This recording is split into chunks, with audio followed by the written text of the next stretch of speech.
Welcome, everybody, once again to Film Heat Live. Thank you all so much for joining us yet again. Another fabulous week to be here with chat. I missed you. I missed you all week, chat. This week, we could not ignore it any longer. We've been hearing about it and hearing about it and hearing about it and hearing about it. And so we decided to watch about it. This week we're doing Johnny Depp movies. You know him. You love him.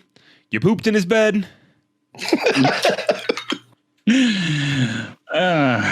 Johnny Depp. You know, Johnny Depp has been one of my absolute top favorite actors of my life, you know. He was kind of like my idol in high school because in high school we discovered Fear and Loathing, which was a huge influenced me to do a lot of drugs, which I did as many as I could. And then Pirates of the Caribbean came out, and it was amazing for any high schooler. Gotta love Pirates, at least the first one. That's the only one I remember seeing. I know I've seen another one. I don't know which one. But Johnny Depp, man, he's good. He's good. Whether or not he's the best person in the world, I don't know. I don't know the guy. So what do you guys think about all this? This Amber Heard nonsense. All right. I reckon I'll go first here. I've been watching a lot of the trial with this whole thing and Johnny Depp. Yeah. And, you know, I've not deluded myself. You know, I don't think Johnny Depp is the perfect partner, right? Certainly not. Like, nobody is, right? Every relationship's got dirty, nasty, ugly parts, right? Yeah. But her story just don't add up, bro. She's just like over and over. Johnny savagely beat me. He shows a picture. It's like tiny discoloration. You're like squinting and looking. Like, where's the bruise at? Right where? Nah, fabricated. A lot of it is fabricated, bro. She's a liar and a bed shitter and a dog defamer. All right, and I don't believe her. Leave the dog out of this, lady. Damn, that's dog didn't deserve biggest none. beef with her. That's my biggest beef with her. You're gonna blame her fucking grumpy on the dog? Man, I'm telling you, it was Frank Reynolds. I mean, you know, I haven't been watching a whole lot of the coverage myself. I've been busy doing day job and preparing for this and things like that. But it's been unavoidable. You know, all the coverage. It's been every headline served up to me by the algorithm. And, you know, it's just been, I don't know. I was reading about it today. I did a lot of research. And to me, it seems like we got two extremely toxic individuals in a relationship together being just absolute dicks to one another. And then it just escalates and escalates and escalates. So we're in a situation where one of the dicks said, oh yeah, well, I'm going to ruin you. Watch, you know, and decided to offload all the blame on the other one in order to make one more stab at them. You know what I'm saying? And I think that's what Amber Heard has tried to do, because this whole thing is all about an op-ed that she wrote in like 2018 or something like that, about how, you know, after they split. That's 2 years after they split. Exactly. I'm personally a fan of his lawyer. You are? Both of them. Man, the way he's been acting flirty as shit with his lawyer, I know that shit is pissing Amber off. Oh my God. What were you saying, Jer? I feel like you were in the middle of a thought. No, I mean, I was pretty much done. It's just, I don't know. It just feels a little bit, I don't know. No, you're right. You're right. She was in it for toxic reasons, and he probably had some toxic things. He probably might be a little jealous and stuff, right? He has his issues. He did a lot of drugs. He has copped to that on the stand over and over and over. Yeah. Right? I'm sure he wasn't the best of people at all times. Like the ice cream photo. He was like, Hey, yeah, so- I had been shooting Black Mass for 14 hours, 17 hours that day. I had gone back home. I probably had some wine, took my opiates, and then she asked me to hold ice cream.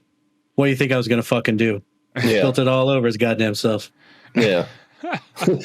And when he copped to drugging Marilyn Manson so that he would shut the fuck up, that shit killed me, bro. I was like, wait, you did what? You got tired of Marilyn Manson talking so much, so you put some shit in his drink. That's kind of Damn, hilarious. bro. No, he gave him a pill. He said he gave him a pill. Oh, was it? Well, they kept name dropping Marilyn Manson as like a pearl clutch moment, but like you were hanging out with Marilyn Manson, right? Woo! Right? And then he kind of caught back with him, like, yeah, we did share drugs. I gave him a pill so we would shut the fuck up once, and then it was like a last moment. It was like a total clapback, hilarious moment. That's nothing but an attempt to tie his name to another person who's been outed as kind of an abuser lately. Marilyn Manson was in the headlines not too long ago for his sexual malfeasance, if you will. Well, so I believe that shit because apparently behind the scenes in the music world, he's a total piece of shit. He could come for me if he wants to. I've never heard a good thing about the motherfucker, to be honest. It's not a damn good show.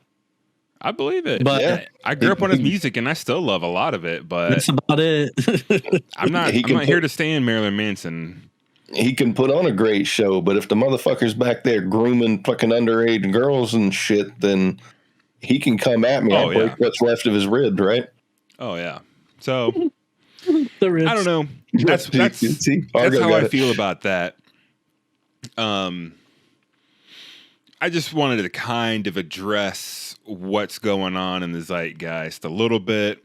Yeah, it more or less influenced our decision to do a Johnny Depp list. No, we're not here to say Johnny Depp is just completely infallible in all of this, but there you go. Let's move on. Let's take a look at our list today. What kind of movies are we looking at? We're looking at 6 movies, Johnny Depp movies. Don't come for us. Yeah, don't come for us. He made a lot of movies, a lot of movies. I mean, it depends on what we're doing. You might be able to come for me. There's a lot of movies out there. So we picked 6 of them. We wanted to take a sampling kind of around all of his movies. So let's take a look. We're looking at 1990s Crybaby, 2004's Ed Wood, Once Upon a Time in Mexico, 2003. Secret Window, 2004. Are those both 2004? Was Ed Wood 2004? No, I think that's wrong. Is it? 94. 94. Get the wrong date on there. 1999, Sleepy Hollow. And 2015's Black Mass. So I think we got a nice little sampling of Johnny Depp movies. Certain movies we didn't include because they were on previous lists. We just watched Fear and Loathing last week before that. Yeah. And we weren't going to put a Pirates of the Caribbean movie on there. I'm saving that for the Pirates of the Caribbean list. And had to minimize the number of Tim Burton movies the best we could. Yeah, we got 2 Tim Burtons on there. Yeah. 2. Not really. It's about as narrow as you can get it, ain't it? I know. I wasn't about to put no. What was that movie? Edward Scissorhands. Yeah. Well, that's a great movie. We already did that there in the Christmas episode. That's true. It's been a long time, but that's all right. Let's get right into it without any more further ado. In round number 1, heat number 1, we're looking at Crybaby versus Ed Wood. Let's look at the trailer for Crybaby. Oh. This movie is kind of fucking awesome. Not gonna lie. Oh, is it ever a film by John Waters? It is definitely a film by John Waters. It is significantly elevated from his early days of Pink Flamingos. If you've ever seen that, you know what I'm talking about. Mm-hmm. And Female Trouble. And what's that one about the city? Can't think of it. It'll come to me at a totally inopportune moment. But it's definitely a John Waters flick. I think he made this movie right after Hairspray, which which was the first time the mass public noticed John Waters. Hairspray was his first movie for normies, if you will. So he got everybody's attention, and then he made this movie, which was, I think, a little bit more John Waters-y than Hairspray. Full disclosure, I've never seen Hairspray. It's on my list. Maybe we'll do a list of John Waters movies in the future. Yes, please. I got to make Justin watch John Waters movies because I know he ain't seen that shit. I haven't seen them, and I'm for it. Yeah, man. I enjoyed the shit out of this one. So. Oh yeah. This one was great. Absolutely great. If John Waters made Grease, it's basically his take on that. So good, man. I had a blast watching this movie, honestly. I expected to like it, but I didn't think I would like it as much as I did. And it's one of those, like, I watched it and I went to bed, and as I'm laying in bed, just kind of reflecting on it, the more I liked it. I'm just like, oh, that's fun. I love Hatchet Face so much. Yeah. That is a face you do not forget. That's true. It's like a simple gag, but it's just so striking. Like, I just couldn't stop looking at her in every scene she's in. It just draws your eye. You're like, like a laser beam straight to it. And all it is some excess eyeliner and some crooked lipstick. Like, yeah, that's all they really did. And that actress, what's her name? Kim McSomething? McGuire. Mm-hmm. McGuire, thank you. She did have a nose on her, but other than that, she wasn't near as hatchet facey in real life. But John Waters had a knack for finding the most, let's say, interesting looking people ever. Edith, what was her name? Edith Massey. Crybaby is about a 1950s high school clique called the what they call them? They're called the Drapes. Drapes. I wanted to call them Droogs because we just watched Clockwork Orange. I kept wanting to say Droop. Yeah. The Drapes versus the Squares. The Squares. The Squares are like the preppy kids, like all the rich kids of pedigree and whatnot. Yeah, I wouldn't call them intelligent. Oh, no, not at all. And the Drapes are the backwoods, really redneck. Isn't this movie set in Mississippi? No, but all of his movies are set in Baltimore, including this one. Really? All John Waters movies. I knew that. So what the hell is up with all the redneck shit then? Like, the whole performance in front of the Confederate flag. Yeah, I guess Baltimore's got their share of rednecks, I guess. This hates everywhere. It's just rural areas, Yeah. Because historically, Maryland was basically neutral, contested territory in the Civil War. They had Unionists and Confederates, even though the Union snatched it up real quick. Let me not get into a Civil War spiel, because I will. We ain't got the 6 hours. No, we don't. Maybe it was to convey a message of rebel. Yes. Yeah. Look at these rebels. These rebels, exactly. So they're a bunch of big hair wearing, leather clad rock and roll rebels working on cars and singing their rockabilly music. And they're trying to stick it to the squares. And one of the square chick falls in love with our Johnny Depp character, who's a drape. She runs off with him. And man, that ridiculous teardrop on Johnny Depp's face just made my eye water every time I saw it, because it's this thick, almost gelatinous goo they had like dripped onto his face to make it look like an obvious teardrop you can see on camera. And it's just like, oh, it's like snot running out of his eyeball. And it just grossed me out every time I saw it. Yeah. But they had to make it hang there. Yeah, it had to hang there. It had to be visible on camera, most importantly. It did not look comfortable. No. It just like, somebody's got pink eye. It looked like some sickly discharge coming out of his eye. Trying not to make a porn reference here. Oh, yeah. Speaking of porn references, this movie features Tracy Lords, who I was like, I know that name.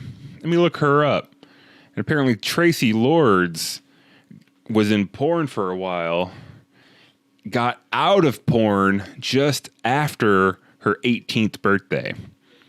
So I was reading all about how the porn industry had to scramble to erase all this underage porn they had made without knowing. Speaking of the cast, though, like John Waters, like he did like a wonderful job with this casting, right? Because it's got everybody from Iggy Pop to Patty Hearst is in this fucking movie, right?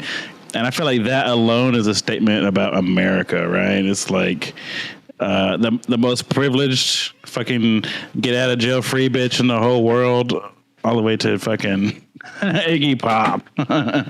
Definitely. And I loved Iggy Pop in this movie for sure. Oh, yeah.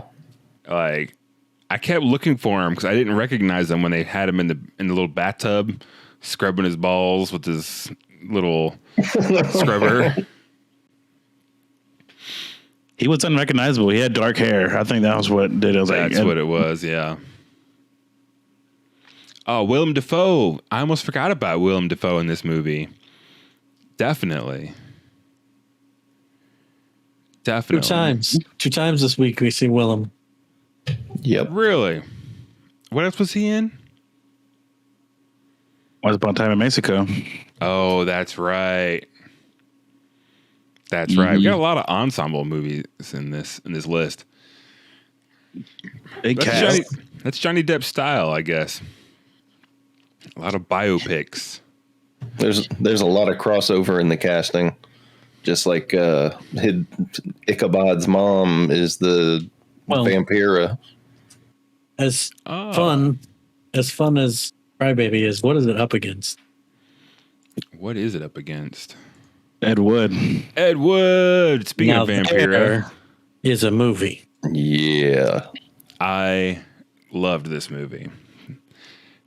Both of these movies I watched for the first time this week. Really? It's true. Very first time. Let's take a look at the trailer for Ed Wood. Loved this movie. Absolutely loved it. So, Ed Wood is another one of Johnny Depp's many biopics that he did in his time about Ed Wood, who famously directed Plan 9 from Outer Space. And they tell you about how it was supposed to be grave robbers from outer space, but the movie was being financed by a church. They show you in the trailer, he gets his entire crew baptized so he can get in the favor of this church, so they'll give him money to make some movies. And they're like, ooh, grave robbing. Jesus isn't into that. Yeah, this guy would have done anything to make a movie. Oh yeah. Edward Davis Wood Jr. Yep. Absolutely an inspiration, even though he never took off, eventually started directing terrible porno movies and died penniless. And alcoholic. Yeah. It's like his friend. Yeah. Not the happiest of endings for our man Ed. For both of our men in this movie. Yeah. Were you going to say, Justin? This movie is ultimately about that, but I feel like it takes a sweet time getting there, right? Because it covers how he, like, his first movie, right? And it's how he meets Bela Lugosi, right? Mm-hmm. And, like, kind of shoehorns Bela Lugosi into his first movie, which I did watch a bit of on YouTube, Glenn and Glenda, or whatever it's called. Yeah. You can watch it on YouTube. That's Ed Wood's first movie, and it's pretty fascinating, right? Because it's semi-biographical about, like, a guy that likes to wear women's clothing like Ed Wood did in real life, right? And he's kind of like pouring his heart out and kind of really trying to explain himself in that movie. If you watch it, he narrates it, and fucking stars in it. Pretty interesting. But I feel like this movie spends a lot of time on the time before he starts making Plan 9 from Outer Space, making it a pretty long movie. Oh, yeah. Plan 9 is like the climax. Exactly. Yeah, man. It's like well into the third act that Plan 9 happens. But yeah, definitely an underrated flick. I had never even heard of this movie until I think last year or a couple years ago. And I was like, how did this movie totally evade me for this long? I have no idea. It's deep hipster shit, like like Are you a classic hipster? Yes. If you're like, oh, this is my jam, I love it. Yeah, then you're a hipster. Like, you just are. Accept it. Well, it's not like my jam, but I've definitely seen it. I mean, well, good for you. It's a pretty good damn movie. Yeah, I mean, you, Justin, told me that Martin Landau won an Academy Award for his performance in this movie, which I didn't know about. And it's perfect because he makes this movie. Like, yeah, Johnny Depp does a really good job playing Ed Wood. He pulls out the optimism and everything, and he's good. But Martin Landau had this movie squarely on his back. Definitely. In my opinion. I really liked Johnny Depp's kind of over the top. Hi there, folks. You know, Yeah. I mean, He does a really good job. I'm not saying he doesn't. Vaudevillian kind of persona. Yeah. He has that undying optimism that it's just infectious. One of these men won an Academy Award for their performance in this movie, and one of them did not. And I ain't gonna lie, Johnny Depp in that Angora sweater and wig, I was like, oh, hold up. And maybe it was just the old white people, like, subconsciously, like, post-mortiously giving an Academy Award to Bella in their twisted minds. Yeah. Because Landau himself said that this was, like, the last performance that Bella never got to do. So, that's true. He did a hell of a Bela Lugosi. Absolutely. And he really lent something to this movie. And when he dies and he's no longer in the movie definitely loses something. You know? Yeah, they have this guy. Yeah. Yeah. He hires the random guy. He's like a waiter. They go to like a cafe or something, and he's like, wait, hold on. And he covers up the bottom of his mouth, and he's like, it's beautiful. Yeah. So his nose and forehead are kind of shaped the same if you put hair back on his head. Yeah. There's just so much old Hollywood in this movie. It's a lot. If you start researching this movie, there's just so much to it. Like the Ed Wood stuff, the actual making of Plan 9 from Outer Space stuff, the making of this movie. Apparently all of Hollywood, you know, Hollywood loves to celebrate themselves more than anything, which I think is why this movie won the when he got the Oscar, right? Because it's like, oh, a movie about us, yeah, let's reward that, love that. That's Hollywood's favorite thing, to pat yourself on the back like that. It reminds me of me. Yeah. Yay, me. Yeah. Yeah. And I was researching Plan 9 from Outer Space and how that movie, in 1961, he sold it to television, right? And for 20 years, it would play on TV, probably late at night and shit. Pretty unnoticed, right? And until 1980, these two writers, named somewhere, like Harry and Michael Medved, wrote a book about it, and they had their Golden Turkey Award or whatever, and they crowned it the worst movie ever made. And by doing so, they kind of made the genre of good bad movie that we all know and love today, and is really kind of hot and roaring right now. So definitely, yeah, they're responsible for the MST3K guys having a career. They're responsible in riff tracks and all of that. That's the reason why The Room is a movie that we know and talk about today. That good bad movie, Troll 2, all these terrible movies that would have never seen the light of day if that good bad movie hadn't been immortalized by Ed Wood and later, those guys you were talking about. You can blame them too for my taste in movies, apparently. So, yeah, absolutely. It's kind of, Ed Wood is the story of the birth of something new, that good bad movie. And even though Ed Wood himself didn't live long enough to really to reap the rewards of that, he's still the progenitor, and we love him for it. Yep. So here's to you, Ed. I feel like we wouldn't be here today doing this show if you wouldn't trace it back to the B movie, Yeah. Yep. Absolutely.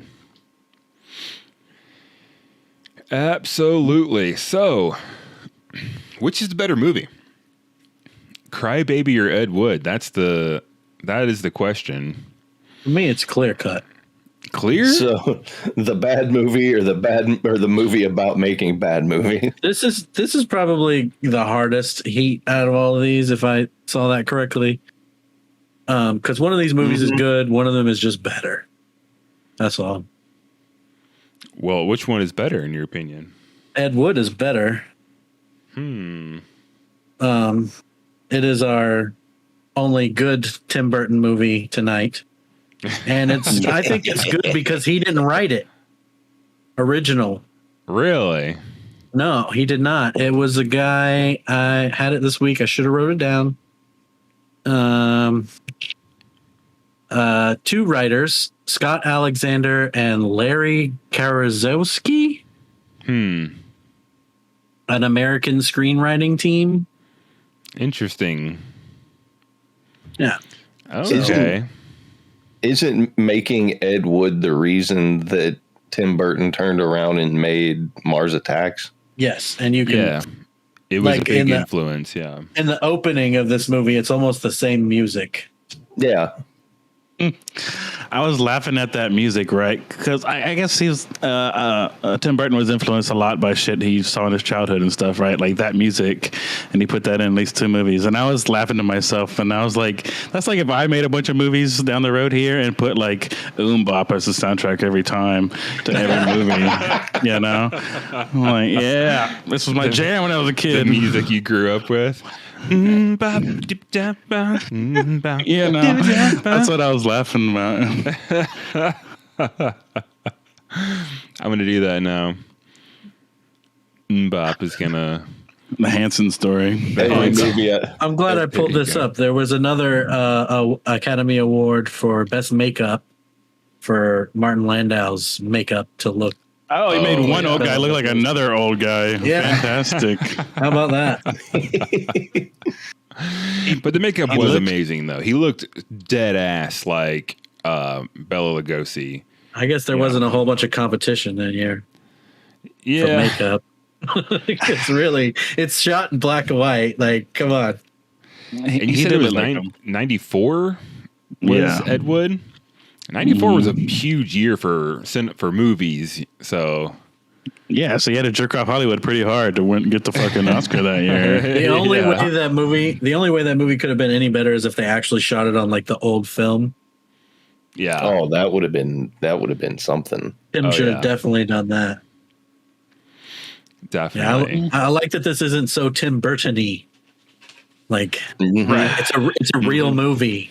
It's not just a bunch of colored shit splattered everywhere with a half-ass storyline that was somebody else.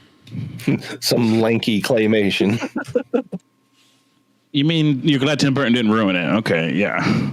Yeah. However, I think Tim Burton might have based his life on Ed Wood in a certain ways. I saw a lot of similarities, right?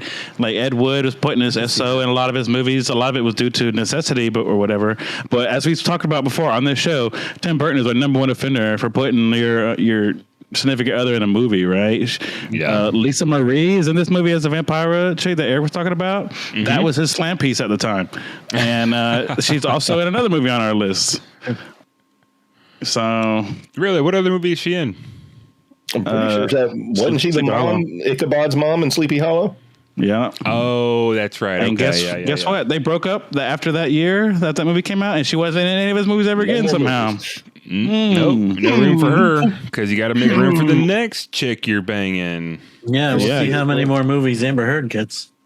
I mean, we saw that Christina Ricci was in that and then never stopped being in Tim Burton movies. My wife. You know he made a pass at that. You know he did. You know he tried. You know he did. Oh, you know he tried. All right, so for voting for these movies, it's tough. I think I'm going to go Crybaby because I enjoyed that movie more.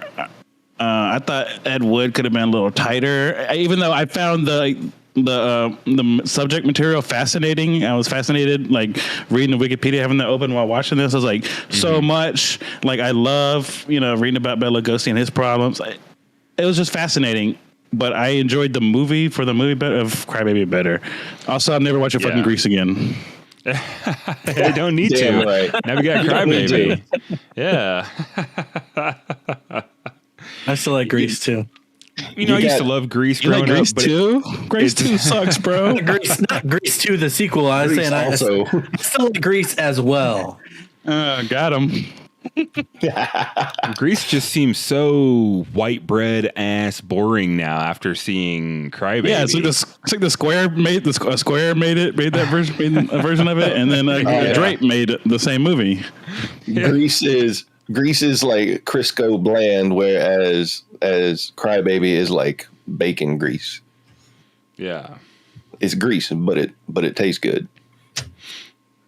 I have sentimental value attached to Grease, so I do too, but it's not as good as this. Right. So Eric, which one do you like better? Ooh, it's a toughie on it. To be honest, that's a really fucking hard one. I think I'm gonna have to go with Grease or go with fucking Crybaby. And the winner is Grease. Over here. You said Grease. That bitch said Grease so many times. That shit. Hang on a second. I'm froze up. You go. You froze. Grease. Greasy McGrease. He's stuck. He needs some grease to get loose. Mm-hmm. Gotta get loose. Spit on me. Chat was split. Crybaby. Chat is split. Yeah. 50-50. All right. So I think I'm going to have to go Crybaby as well. I loved Ed Wood. I loved both of these movies. But for the same reason Justin said, I think it's a more interesting story. But I just enjoyed Crybaby more. It's perfectly John Waters-y without being full-blown Pink Flamingos, without going completely John Waters. There's no divine. No, yeah. No because divine. they were dead. Yeah. So, yeah, definitely. I got to go Crybaby. The music was great. You know, it's a musical, and I loved the performances in that movie. So good. So with chat's split vote, it's going to make it 20 points for Crybaby and 10 for Ed Wood. It's a difficult heat, but somebody's got to win. Eric, We'll you didn't like him talking shit about Karloff, did you? Do what? Do it. Karloff. Yeah, no. I was like, fuck that guy. Like, yeah, no. I was like, bitch, I only got one of y'all tattooed on my chest, and it ain't you. When it comes to that, real quick, during the epilogue, when it talks about the characters, there's a scene where it says Bela Lugosi died or whatever, but it talks about how Bela Lugosi merch outsold Karloff merch a lot in the future. So Bela Lugosi probably really talks shit on Karloff. That makes me think that. Definitely. Yeah. Fucking fuckers. All right. So, heat number 2. We're looking at Once Upon a Time in Mexico up against Secret Window. So, let's look at the trailer for Once Upon a Time in Mexico. We have to. We have to. Is that Enrique? Yeah, it is. You're damn right it is. Good old Enrique. This is why Balamos got posted the other day, huh, Jer? Yes, it is. Absolutely. I swear I sang that every time his face came on the screen. Balamos. Let the rhythm take you over, Bayamos. So, I had never seen this movie before this week. Like a lot of movies that we watch. So understandably, I've never seen the other 2 movies in the Mexico trilogy, El Mariachi and the other one. The Mexican. Desperado. 1992, El Mariachi. 1985, Desperado. 2003, Once Upon a Time in Mexico. So, Yeah. This is the Desperado sequel. was by far the most popular out of the 3. This is Yeah, the sequel to Desperado. yeah. But the alternate title, the alternate title for this is Desperado 2, right? Like they almost even titled it that. And this movie, I guess, was just banking on the idea that the audience had seen the first 2, because it's just like rushing over stuff. It's just running over the past like you're supposed to already know. I feel like they could have done a better job making this its own movie, but he's really jerking himself off in this one. Oh, yeah. Risky Darby says, can we have a Salma Hayek episode? Definitely. Please. Yeah. But see, Salma Hayek only appears in this movie because she apparently was killed off in one of the prior movies. Yes. Sloppy. So you're just getting these like flashbacks to her. So I don't know. I just felt like this movie was like an expansion pack for a game I've never played. You know, This movie it really felt that way. This movie to me was a kung fu movie set in Mexico, but with guns. Yeah. Seems to make sense. Like, look at how they fucking fight with the guns. There's no. It's just wild and outlandish. The gore factor, like blood splatter. It's like an old school fucking kung fu movie. Once upon a time, Robert Rodriguez, from what I understand, made really good movies. From the way people talk about him, at least. I haven't seen a lot of his movies. I've seen Dusk Till Dawn, which is great.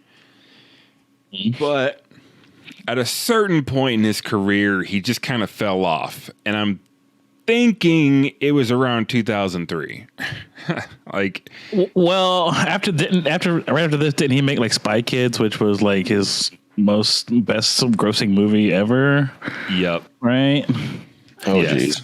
So he had young kids and he was trying to do wackier, sillier shit. Maybe, you know. So yeah, I have the answer to this.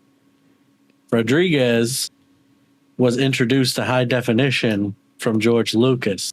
Mm-hmm. So when they went down to film this movie in Mexico, he had all these brand new cameras, and he was just playing with cameras. That's all he was doing. That's all this movie is. Is if you when you go watch this movie, it's playing with cameras. So Man. This movie is more or less a paycheck party for Rodriguez and his friends. Like, yeah, let's go play with these cameras and make this sequel. You want a vacation in Mexico? People will watch it because it's a sequel to Desperado. Yeah. The money's already made. We got Johnny Depp. They'll come see it. Yeah, this is not a Johnny Depp movie, in my opinion. He's just a movie in it. Yeah. I was kind of thinking about that as we were watching it. I'm like, well, I mean, a lot of movies he makes are ensemble movies, but this one should have watched Blow. Yeah. Yeah. It should have been our Johnny Depp in Mexico movie. Hey, no disparaging the list on the show. All right? New rule. I'm coming for myself. Yeah. Well, no scourging yourself on the show. Don't be mean to yourself. You can beat your own ass after the show. But that's how I feel about this movie. Is I wish I was watching Blow. Yeah, it's movies like that. So I turn it off and I watch Black Mass with Jared because it's like I watch Black Mass. I'm like, hell yeah, watch that again. I didn't finish this movie either. Turn it off. I finished this movie. I watched the whole damn thing. I didn't hate this movie at all. Like, but I certainly didn't love it either. They were just having fun with this movie. Like I said, they went down there to play with cameras and, like you said, to get a paycheck. Yeah. It is totally a fun movie. No doubt. It is a fun fucking flick. Like, and I'm sure if you had already been a fan of those first two movies, it was probably even more fun because it's just a little top hat, a little top hat for your just a little cap it, make a little neat trilogy and have, I don't know. Man, top hat on a penis. Man, I wish Guns and Ammunition worked like they did in this movie because, whoo. Yeah. So it's really funny you said that about the cameras, Argo, because when I was watching this movie, I got a bit of that, soap opera effect. You guys know what I'm talking about? When something is like fidelity is too high and it makes it look cheaper almost. And I was like, this looks like a Mexican soap opera mixed with a cartoon. Like, what is this even? Like I said. Yeah, I was reading it was like the first feature film shot completely digital, like completely. Really? So yeah, that's I believe something. it. But you know what I think the best part of this movie is the score. Scored completely by Rodriguez himself and his band Chingon, which I believe translates to fucker in Spanish. Yeah. He scored the entire movie. He wrote all the music and performed it himself with his band.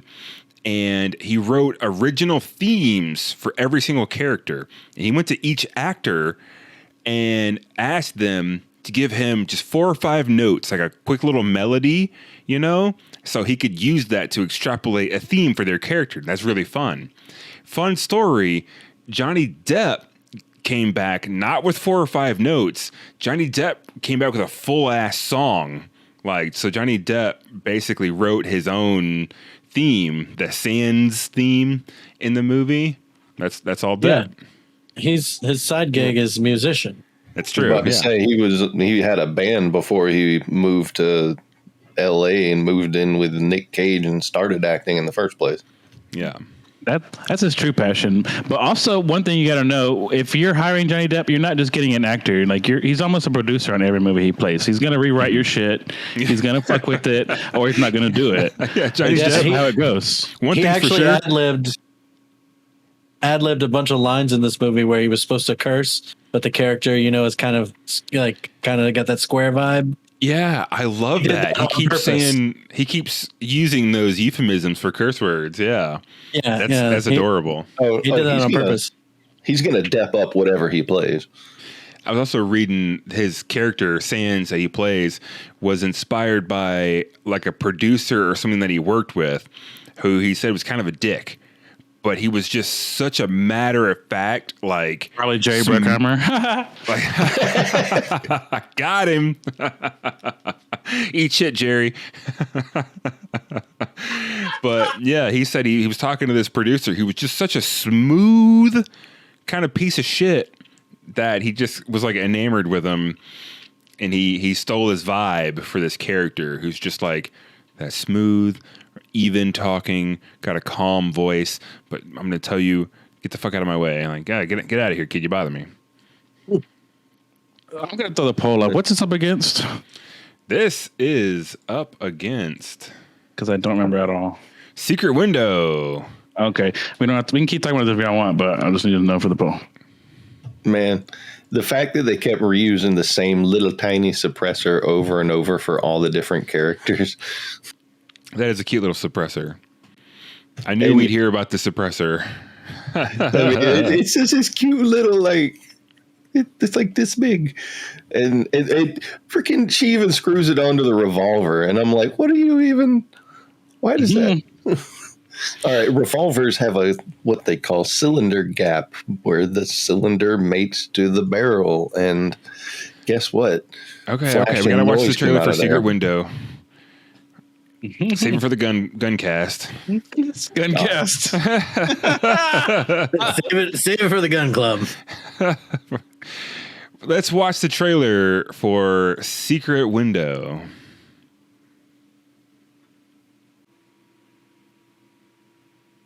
Trailer's longer than the fucking movie.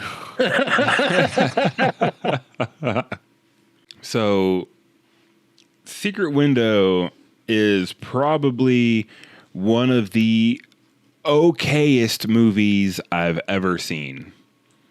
This is like the peak middling movie.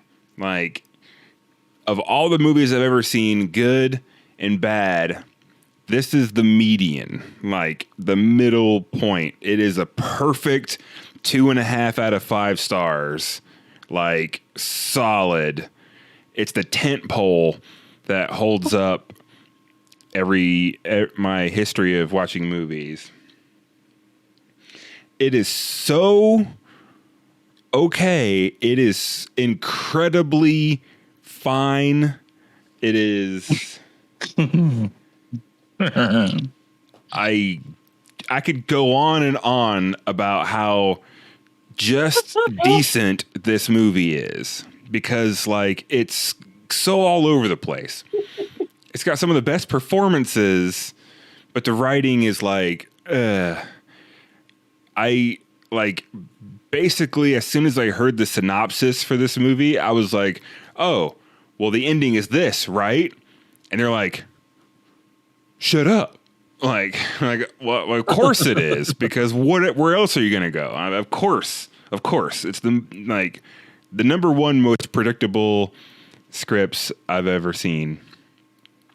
Exactly. It's based on a Stephen King story, right? And it's got to be the most Stephen King ass story you've ever heard of, right? It's about a fucking writer, first off, right? Yeah. I guess you're right. You're right what you know if you're fucking Stephen King, because every fucking character he writes is a fucking writer, seemingly.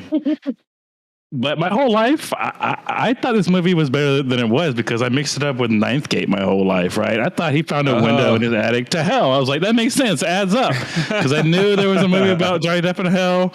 And I was like, I was waiting for it the whole movie. I was like, come on, baby. Where we go? Show me the window. Show me the hell. On. Satan, let's go. Come on. But no, it didn't come. It was just kind of let says down. He wants corn now. Okay. Now, when we were watching this movie the other night, I didn't stick around to the end. What ending have you guys seen? Did you see the alternate ending where it shows the theatrical version ends early, but the home DVD version had an alternate ending where it has him talking, narrating, and the camera like shows the cornfield and it scrolls down under the earth and it shows their bodies buried under the corn. And then in that split second, there's one frame of Johnny Depp like biting into a corn cob, and it's smashed to credits. I think the only difference is that they, in the theatrical version, they might not cut it all the way down to the body. They might just go down into the dirt and then cut to the corn bite and then end. I see. It's implied. It's implied. It's in the story. Yeah. This whole movie is a big implication of itself. It feels very rushed. Yep. Yeah. The original story is called Secret Window, Secret Garden. So, I mean, it's about a window in a garden. And so you already, I don't think that adds anything, to be honest. Of course, that's where you put them. Yeah. And I don't know why they call it Secret Window. They need to call it cornfields. Like, the steaming bowl is what they need to call it. he reached for the steaming bowl. They call it Pall Malls and corn cobs is what they need to call it. I hope they paid John Turturro enough for a chiropractor, because I'm sure he needed one after carrying this movie on his back the whole time, as he does with most movies. Yeah, he's the best part. I feel like every time I think of this movie, I always imagine the guy from what was that Sam Jackson movie we watched where he's the cop in the neighborhood and he's fucking with the couple? Lakeview Terrace. Lakeview Terrace. Yeah. Okay. Yeah, I don't know why this movie reminds me of that so much. I guess because they're both so incredibly middle of the road. Yep. Like, I just kind of... Yeah. I was unfortunately disappointed because, like, I remember this movie being better than it was. Maybe it's just because I was younger. Yeah. And it's certainly not bad. Because I saw it when it came out, and I was like, oh, that's a great movie. Yeah. No. It's all right. If you combine the mediocrity with the whole somebody's out to get me, but nobody believes me thing, it's pretty much Lakeview Terrace, too. Yeah. This is the Johnny Depp movie you put on when the girl comes over, but you don't want to watch the movie. Oh, yeah, yeah. This is a great movie. Yeah, that's a good point. It's a great movie to put on when you need to put a movie on, but you're not planning on watching that movie, if you know what I mean. Pro tip. That's hilarious. Buy this DVD. Invite your ex over and put this movie on. I'm not sure this movie would be even good for that. The real life, the meta in this movie about how he is going through a divorce with his blonde, absolutely like total not generic. Well, maybe she is agreeable, but no, generic, still regular as. In the beginning of the movie, she's just kind of, a C word. Yeah. Mm-hmm. And that's the thing about this movie. You find out that he's insane, so maybe she is, just trying to get him to sign the papers and fuck off. Yeah. Like, they really don't endear you to the main character at all. Like, you really just feel bad for the people who are killed in the movie. Or you feel bad for yourself for watching the movie. I don't think some it's that bad. Some column B. I feel bad for Chico. His poor dog. Yeah, sure. That was the saddest part. Killed his own dog. Oh, spoiler alert. But Fuck this movie. Yeah, that's pretty much the movie. One thing I want to say this movie, the guy that plays like the ex's new man, his name is Timothy Hutton, right? I just kept saying like Walmart Tom Hanks to me. Like that guy is the most Walmart version of Tom Hanks ever. Yeah. Like, I didn't get Tom Hanks. I can't put my finger on who it is that he reminds me of, but it's not Tom Hanks. It's Walmart Tom Hanks. Or it's Walmart somebody. And somebody a little bit beefier than Tom Hanks. Like Tim Shanks. Anyways, chat went Secret Window 4 to Secret 1. Window. Really? Once upon a minute. What? Eek. Really? Well, we're about to squash that. The hell, y'all. I mean, No, I like Once Upon a Time. I like Secret Window better, even though it's fine. I didn't like Once Upon a Mexico at all. I didn't like it at all. yeah. So Is that your vote, Secret Window? yes, that's You my like vote. it at Vote me all? down. I ain't like it. I turned it off, bro. We talking about watching a movie I already see. I just watched again. Yeah, but I would have done the same thing. It's fine, but And it's both- like pretty. Go ahead. Both these movies, this is a pretty even matchup, in my opinion. Like these are my bottom two matched up right here. They're fine. I just feel like I had a lot more fun watching Once Upon a Time in Mexico. It was kind of a mess. It was like all over the place. They really didn't care what was going on. You know, I feel like the whole movie started because Robert Rodriguez wanted to have somebody wearing sunglasses with blood coming down his face. Like he had that image in his head, and he just got there by any means necessary and really didn't care how he got there as long as he got there. Yeah. He wanted to play with a new camera. It's like Ardo said. That's like that explains a lot about the movie. That's true. Yeah, I did find it. It was the first film to be shot on an HD digital camera at 24 frames per second. It's the Sony HDW 900. Well, what's y'all's votes? Time to For you vote it film up. nerds. Yeah, you're ancient film nerds, like 20-year-old shit. I wonder how much that camera would go for now, aftermarket. Probably Like still $2,000. $2,000. Yeah, It's probably $2,000. yeah, exactly. Your phone shoots better video than it.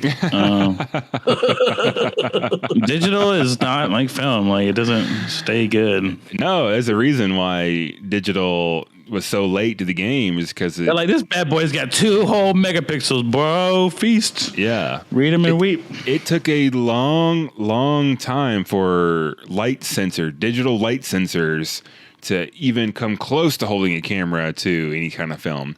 And even to this day, they really don't. Yeah. So, Argo, which of these movies did you prefer? What am I putting on? we know. Once Upon a Time. Yeah?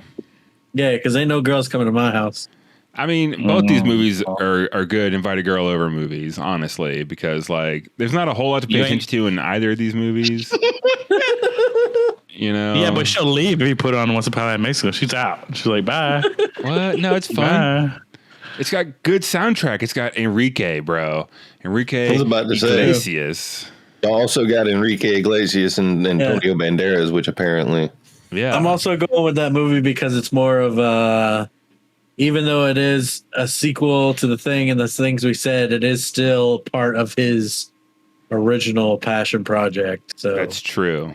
it's just that's a true. tentacle of the, It's like a testicle. it's like a baby Hanging out of tentacle. the jean shorts. Yeah, on Cheech Marin. Yeah. Yeah. He's like good buddies with Cheech Marin. When I think of Cheech Marin, I don't think of Cheech and Chong. I think of his scene in Dusk From Till Dusk Till Dawn. Dawn. Yeah. He's like, every kind of pussy. You got one pussy, young pussy. pussy. Yeah. Yeah. That's a great scene. It's hilarious. Yeah. All right. All right, Eric, what about you? You're the tiebreaker. No pressure. Once Upon a Time in Mexico. There's not even a. Yeah, just on sheer number of guns, it wins. Like, there you go. I mean, okay, dude, Johnny Depp is shooting motherfuckers with no eyeballs because he can hear their footstep. Yeah, Like, that is a fun scene for sure. Like, for sure, I'm just saying, hey, you can't tell me this isn't some kung fu shit. Yeah, there's one versus more than one. It's true. You know? I mean, And you know it is. He's It blind is that. gunsman here. And this movie, these movies are inspired by the old spaghetti westerns and stuff like that. And I think you're onto something there. I think it might also be inspired by those old kind of samurai movies, you know, with that almost fantastical, just skirting the edge of fantastical exploits and feats. I mean, he's even like out for revenge against the people that killed his wife and child after like going to retirement and being pulled back into it. Yeah. The story is a mess in that movie, though. That's for sure. Oh, it's all over the damn place. Yeah. But just like a lot of those old kung fu movies. That brings our second heat. Once Upon a Time in Mexico wins with 15 points to Secret Windows 10. Baboomski. All right. So Crybaby and Once Upon a Time in Mexico are moving forward into round 2. But before we get there, let's take a quick break and we'll be right back with you, chat. Stick with us. Welcome back, all you cats and kittens. Cats and kittens. Are you drapes and squares? Drapes and squares. There you go. Thanks so much for hanging out with us tonight and watching and talking Johnny Depp movies with us. I like that track because it's reminiscent of the 50s Crybaby music. I love that music, man. Sketchy. It is. It really is. All I think I might have liked the Square music more than his Elvis-inspired stuff. I was like, yeah, not so much into that. Yeah, I like them both for different reasons. So that's part of the reason why I love that movie so much was all the music. Music, man, it makes a difference. Compare that to Tell Me More, Tell Me More. Like, yeah, no, not done with that. Tell me, did you force yourself on her? Yeah, they like that. Yeah. Man, Did she put up a fight? Did she put fucking Grease, man. Fucking Grease, man. Lordy. Somehow Got Grease him. is the trashier movie than Crybaby. All right. So just a quick recap. Round number 1, Crybaby beat out Ed Wood. And Once Upon a Time in Mexico beat out Secret Window, bringing us to round number 2. Heat number 3, we are looking at Sleepy Hollow, 1999 versus Crybaby, 1990. So let's take a look at this trailer for Sleepy Hollow. Christopher Ryden, am I right? Am I right? Alfred, Mm-hmm. can I persuade you to take a sandwich with you, sir? It's like the who's who of like Harry Potter actors in this shit. Well, if you're like a real hip American, you're down with British shit. Blonde Christina Ricci. Uh, Hot. Hat. Hat. I'm going to go ahead and throw up this poll on this since we've seen the other trailer. Yeah, we've Sleepy already Hollow seen the versus other trailer. Crybaby poll. 10-minute poll. Started now. Get your votes in. You guys were talking a lot of shit about this movie last week and all this other stuff. Yeah. And I didn't watch it until today. I was like, all right, these guys probably know what they're talking about. Like, this is going to be shitty. And the movie is not as shitty as that opening scene like leads you to believe. Like, there's like an opening scene. It's like a lot of like, I don't know, CGI and is extra stylized. Mm-hmm. Even though the whole movie has a feel to it, and it's not that bad. It's a pretty good movie. It's just You're right. for chicks. Like, you couldn't have changed anything in this movie to make it better, right? It's just yes, for who it's for. I could. And Yeah, I think I could change a lot, but All right, what would you change then? Now that My you've notes- said that, you guys activated my trap card. Yeah. My note on this movie is that it's just like a regular Tim Burton movie, but it's more washed out. If he'd have gone full Tim Burton on this, and maybe not so more like historically accurate. Yeah. I don't know what he was going for, but he should have totally just went to all the way down the fucking deep end like his later movies, his most recent movies are. And I feel like it would have been better that way. Oh, bro, there's literally a headless horseman from hell. What are you talking about? Historically accurate? Yeah, like it's from the story. No, it is. It is very like literally accurate, but yeah. I don't see. I guess it's kind of a double-edged sword because we hate on him for going off the deep end on some of these other newer movies, and then on this one we want him to go off the deep end. So like, I don't know. You can't half-ass Tim Burtoning. Problem is, there's some can't movies half-ass you just style. can't Tim Burton. Don't half-ass style. And you know, like you do it or you don't. And this one, I feel like maybe a producer was breathing down his neck. Like somebody said, watch yourself now. And so he was like walking on eggshells and trying to mind his P's and Q's and make a straightforward movie. And what we got was fine. It was fine. Just It's fine. better than Like, I was talking shit about it as well. So it's Same. better than that. I was talking mad shit, and it was much better than the type of shit I was talking.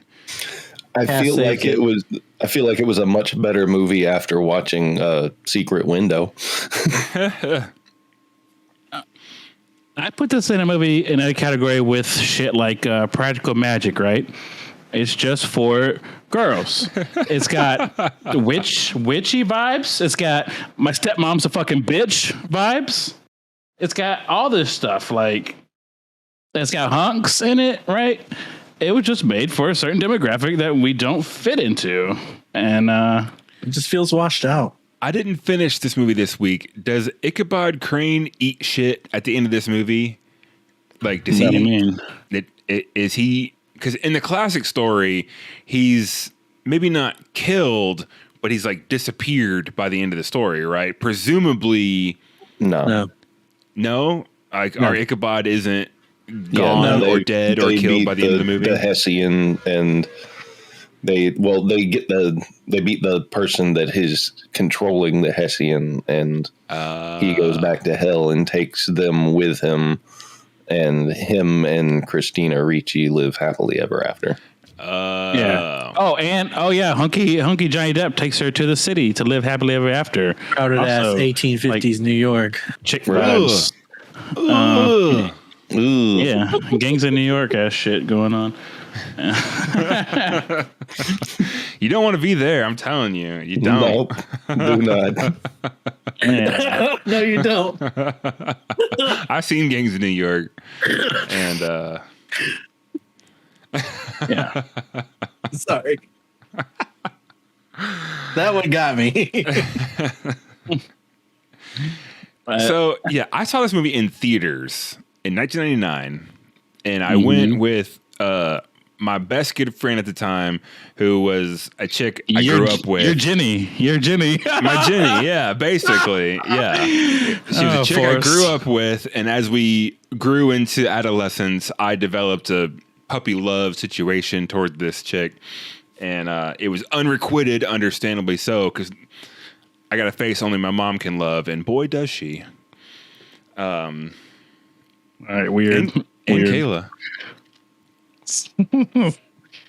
I know Johnny I'm not Depp, even gonna. but What was your impression of it in 1989? Tell me that. I was bored to tears, like just straight up bored to tears, and that's why I remembered it being so bad. That's why I came into this week already mouthing off about this movie, because I remember basically nothing about it besides being bored. And I can see why I was bored as a 13-year-old or whatever I was. But on rewatch, it was not as bad as all that, for sure. That's not exactly raving review from me, you know, not as bad as terrible, but It's fine. I was really surprised. I made a Facebook post about this movie, and it was like my most engaging post in a while. Everybody jumped to the defense of this movie. Everybody. And I'm like, when's the last time y'all saw this movie? Honestly, like, I feel like people got some rose-tinted glasses about some Sleepy Hollow for sure. Yeah. What's hilarious to me that you guys thought this wasn't Tim Burton enough is that it straight up has like the googly eyes bit from like Beetlejuice. The witch goes googly eyes and scares them and shit. Yep. And then they reuse some of the assets from Mars Attacks when the Heston is getting his skin and his back and shit. They're like some of those same facial googly eyes there too that you saw on the Martians and Mars Attacks. Yeah, they just run that Martian ray gun, the disintegration ray. They just like run that backwards for him, like getting his. Yeah, that's what it looks like. I won't deny that this is a Tim Burton movie, but it just, to me, in my opinion, it just feels like a washed out Tim Burton movie. Yeah, Tim Burton diet. Like it's like somebody else was trying to make a Tim Burton movie. That's what it felt like. That's all. it's like a Tim Burton movie. You ran through the wash a bunch, and it's faded. It's got all his homies he's worked with before. Christopher Walken, he was in fucking Batman, right? Yeah, the cast saved this movie. Everybody. It's got every Hogwarts teacher. I won't. Well, it's got Dumbledore. It's got Dumbledore. It's got Alfred from Batman. Fucking Christopher Lee. Fucking Sauron is in this fucking shit. Yeah. Ian McDermott. Ian McDermott. Yep, you're right. And it's got fucking Rico, Catherine Van Dien. Straight up, like fucking nuke him, Rico. He gets cut straight in half. Wrong kid died. That's the worst case of being cut in half I've ever seen.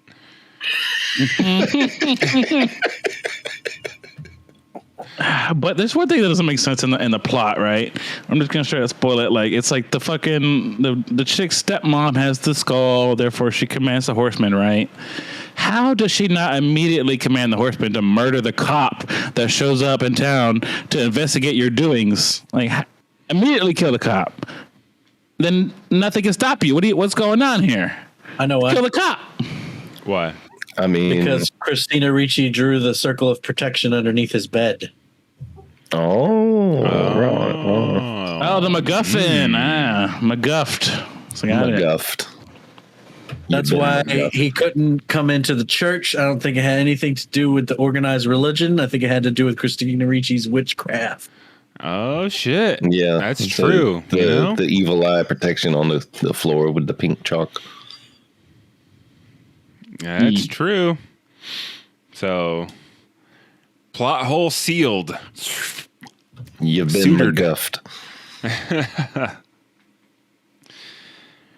So, yeah, this movie was pretty good. I gotta say, much better than I remember it being when I saw it in theaters. I guess it just didn't do it for my 13-year-old mind. Maybe you didn't know what a Hessian was. You're like, what does that mean? Yeah. Yeah. Well, honestly, as we were discussing earlier, some girl probably put this on and you weren't interested in watching it. He just said he went to it with a girl. I went to it with a girl, yeah, whose idea was to go, yeah. So... I would say that was a spooky Halloween 1999. Was that a lot. The Blair Witch Halloween? That was that Blair Witch year? Yeah. There was a lot of spooky shit coming out. Yep.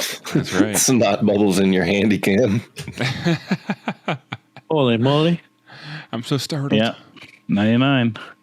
I've never been so frisky in my life. Well, it was January.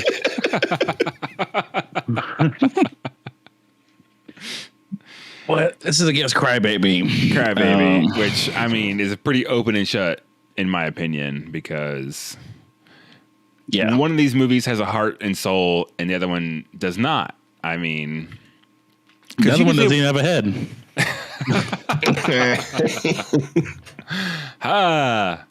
Got him.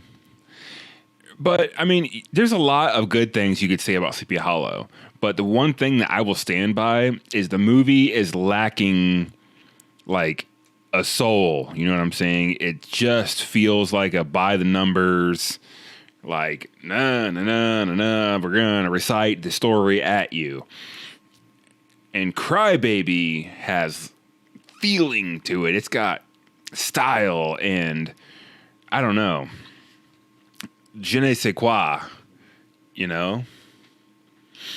Yep, I think they tried to make it too much of like a horror movie in Sleepy Hollow. They're like, where just I don't know, being scared was what you're supposed to feel with the fucking thing. Yeah, definitely. We got a first time chatter from Lady Kuo. So I just watched Sleepy Hollow recently, and there was something missing, you know, and that's exactly right. That's exactly what I was trying to say. It's a great movie, and it's got a phenomenal cast, and it's true to the story. True to the tale story. So what wasn't there, you know? Something was missing. Didn't feel scared. Yeah, exactly. So but versus Crybaby, which is boy, it's that old stinky t-shirt that you're afraid to wash because you don't want it to get any more ratty than it already is, but you just love it and it feels good, makes you feel good. You look good in it still after all these years. It's Kim. Welcome. Hey. Yeah. Crybaby. Aside from the goopy tears they always use on everybody. Prosthetic tears. The prosthetic. Yeah. Man. It's like they had to peel it off when they were done. You know, it was such a weird consistency. They damn sure didn't wipe it off with a fucking paper towel or some shit. No. Sorry, go ahead. Yeah, I didn't hate Sleepy Hollow at all, No. or as much as I thought I would. It's a fine movie. It's fine, but Sleepy Hollow, but Crybaby is just better. I think I know what it is. I feel like all of those, that whole movie, everything feels like it's shot on a stage. It doesn't actually feel like it's outside, even though it is. Yeah, that's a good point too. Yeah. Definitely. So, let's see. Did Chad have anything to say about these? Chat went Crybaby. Chat went Crybaby. Chat knows. What about you guys? I know I'm going Crybaby. Diet John Waters is better than Diet Tim Burton. Oh, Argo, you muted yourself there. This is probably the only time I'm voting for Crybaby. Yeah? Probably. He's a square. It's okay. You didn't care for the Crybaby as much? Not as much. Not as much? Nah. That's okay. I mean, I guess I can see that. Like, I would. It's not a movie I would go, what? You didn't like that? Because it's, you know, it is what it is. It's fine. I enjoyed it. I'm a sucker for John Waters, though, and it had that John Waters that sucked me in. Yeah, you know, I definitely remembered it being worse. Yeah. So it surprised me with how good it was, but it didn't like blow me out of the water. The thing, I don't know if this. Go ahead, Eric. It had just enough of that taste of dumpster juice to be just right. You know what I mean? It wasn't like, quite full on trash, but it had just enough dumpster juice to make your mouth go. If the movie Grease fell into a vat of toxic waste and came out mutated. Yeah, this is like a trauma grease. It's like if you knock all the nostalgia bullshit off of Grease, right? Whoever made Grease in like '79, right? They were looking back 20 years ago with their nostalgia glasses on, their Coke bottle nostalgia glasses, right? And they're like, oh, everything was great back then, because for us white folks, right? Well, like, and Crybaby was like, nah, it wasn't. And I don't know if it's all John Waters shit, but it just felt like it had something to say about America that wasn't just everything was swell, wasn't it? Right? Because the movie wants you to be on the side of the drapes, right? But they're still roasting the drapes. Like Pepper's sister has 2 kids and is pregnant with a third in fucking high school, right? That's just more commentary about society in it. If you want commentary about society, John Waters is your fucking dude. That's what he does. And he does it with, let's just say a finesse that you won't find anywhere else in this world. We're going to do what John Waters is for sure. And it's going to, and you're going to go, ew. Lord. He was on set like, all right, now everybody make sure you get enough tongue in there. Yeah. Gotta make sure they can see your tongues touching. I thought that scene was great. Tracy, ease up. Yeah. Because there's always make out scenes in all these movies, right? American Graffiti make out scenes, right? But this is just like roasting and lampooning that, you know, their gratuitous tongue. Oh yeah. But so Eric, what are you voting? Fucking Crybaby all day. All day. And let's see, who am I missing? Justin, I think I'm missing your vote? Mine was Crybaby. All right. That's our first blowout of the evening. With 25 points to zip for Crybaby. Making its way quickly to the semifinals. It's the F out. Next, we've got our last new movie. It's going to be Black Mass versus Once Upon a Time in Mexico. So let's take a look at the trailer for Black Mass. Another biopic. Johnny Depp loves his biopics. Yeah, but this is the good one. Mm-hmm. That is a great trailer for this movie, honestly. It perfectly sums up pretty much the whole kind of movie. This is a biopic about Whitey Bulger, who was an Irish gangster in south of Boston from the 70s through to the 90s before he went on the lam for a while, disappeared. And true story. You can read the Wikipedia on this guy. Interesting story. Real piece of shit. But he's an Irish gangster in Boston, and he sort of teams up with the FBI. He's got a buddy in town who he knows from the city, who is now an FBI agent, who's kind of dirty, kind of crooked, and he brings Whitey Bulger on to start busting the other gangs, the mafia that are in town. His brother's friend. Yeah, it's his brother's friend.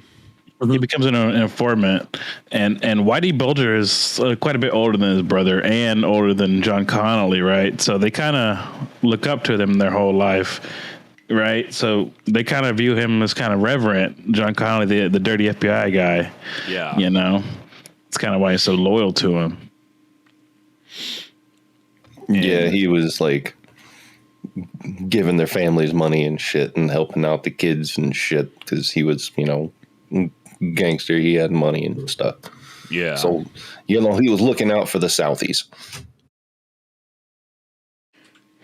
Tell you what, I'll be in Southeast soon myself. I mean, it's how you breed Gross. loyalty, right? It's about family. Well, you tell us if they're good as gold or not, and if they're welcoming to outsiders when you get there. We'll see. I think Argo's got the kind of complexion they'll be welcoming to in South Boston. If you know what I mean. Bunch of fucking bunch of mix. Get out of here. Get out of here. Like the joke from that other movie. All we got to do is drag a potato down a street on a string. Yeah. You take your potatoes and you get the hell out of here. Bunch of Boston. Oh, Boston. Yeah, and this movie paints a pretty picture of old Boston for you.